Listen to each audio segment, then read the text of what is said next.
was going to get more involved in helping coach the secondary. How's that been going for you for the past couple of days? It's been going good. He's a good coach, and he knows a lot of football, not just offensive football, but defensive football, and he's the head coach of this team. So, he has to do what he feels is necessary for us to play better. What happened on the two long pass plays there in the fourth quarter? This guy's out of position and not making plays.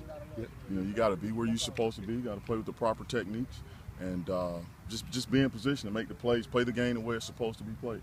You've been around a lot of football. You've seen teams get big leads, and it seems like the mistakes that have made, at least last weekend, happened after a comfortable lead was achieved. Is there something you can tell those guys to keep them sort of their heads in the game later? Right. Have to constantly talk about focusing for the entire game.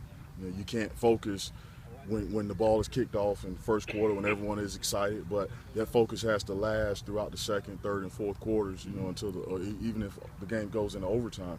Just have to focus at a high level the entire game, because if you can play well in the first quarter or the second quarter, then you should be able to play well in the third or the fourth quarter. Is that focus harder to achieve with younger and inexperienced players? It can be. I think each player just has to do the best they can on that particular play, do the best they can to focus in on their responsibility. As a coach, I have to constantly have conversations with them about being where they're supposed to be and being in the right place, and just talk to them about the importance of understanding your job and understanding the scheme and your responsibility. Have you thought about making any changes this week?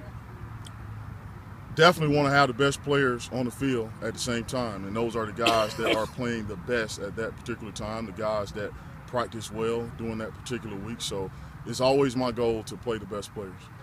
Is there a frustration on your part that the mistakes seem to come from this guy and then that guy and then that guy? It's not like, you can't make one change and fix it, right? Is that accurate? Right, absolutely. We all have to do a better job. I have to do a better job of, again, making sure those guys focus.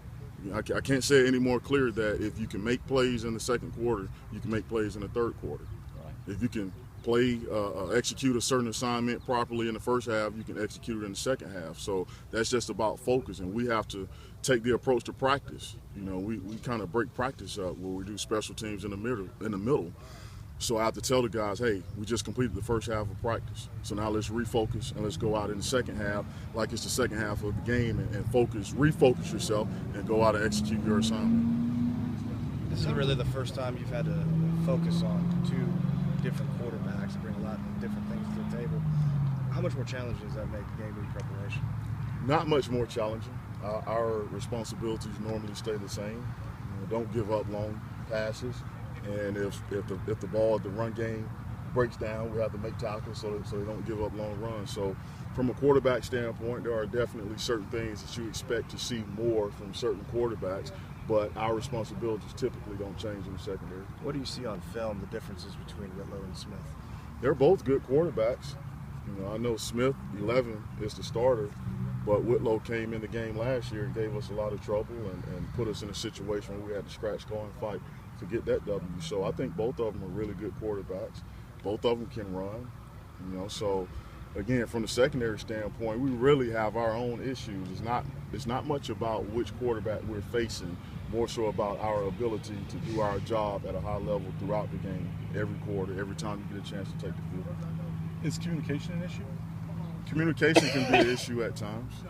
And you try to preach to guys that you have to communicate on every single play, because maybe if I'm not focused, you may say something to bring me back in, and let me know, hey, I expect this out of this formation or in this down and distance, or, oh, hey, yeah, this is the check, in that situation. So communication has to be at a high level in the secondary. Coach Brady mentioned that he was not happy with the way you guys played the 3 deep zone last Saturday. You spent a lot of time working on that through practice this week? Always spend time working on the things that we don't do well.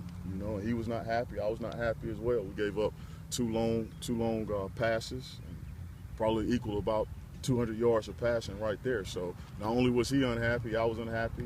The players are unhappy. So we all know that we can play better. And again, I keep saying it, but it's the truth. If you can play well on one play, you can play well on the next play. Have you noticed any added emphasis from Coach Berry on the secondary this week in practice? Probably the entire year. We all knew going into the season what we were dealing with in terms of personnel and everything like that. And he's always had his finger on the defense and in the secondary. Like I said, he's not just an offensive coach. He's a guy that knows a lot of defensive football, and I've learned a lot from him since I've been here. So he's never just totally let go of the defense or the secondary for that matter. So he's always been focused on the entire team playing well.